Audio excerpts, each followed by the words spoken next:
হরে কৃষ্ণা, রাধে রাধে। সমস্ত সাধুগুরু বৈষ্ণবের শ্রী চরণ কমলে আমার কোটি কোটি প্রণাম। আমরা প্রত্যেকেই কিন্তু খুব চিন্তায় আছি। কি নিয়ে?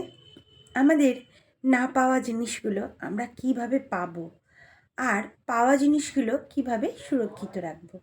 এর সলিউশন কিন্তু ভগবান গীতায় নবম অধ্যায়ে রাজগুহ্য যোগে 22 নম্বর শ্লোকে দিয়েছেন। আসুন আমরা শুনি। অনন্যাশ্চিন্ত অন্তমাং যে জনা পর্যপাসতে তেষাং নিত্যাভিযুক্তানাং যোগক্ষেমং বহাম্মাম। অর্থাৎ অনন্য চিত্তে আমার চিন্তায় মগ্ন হয়ে পরিপূর্ণ ভক্তি সহকারে যারা সর্বদাই আমার উপাসনা করেন তাদের সমস্ত অপ্রাপ্য বস্তু আমি বহন করি এবং প্রাপ্ত বস্তুর সংরক্ষণ করি। তাহলে দেখুন, আমরা কত চিন্তা করি না, আমরা কত কিছু পাচ্ছি না, কিভাবে পাবো, আর আমাদের কাছে যেগুলো আছে আমরা কিভাবে সুরক্ষিত রাখব।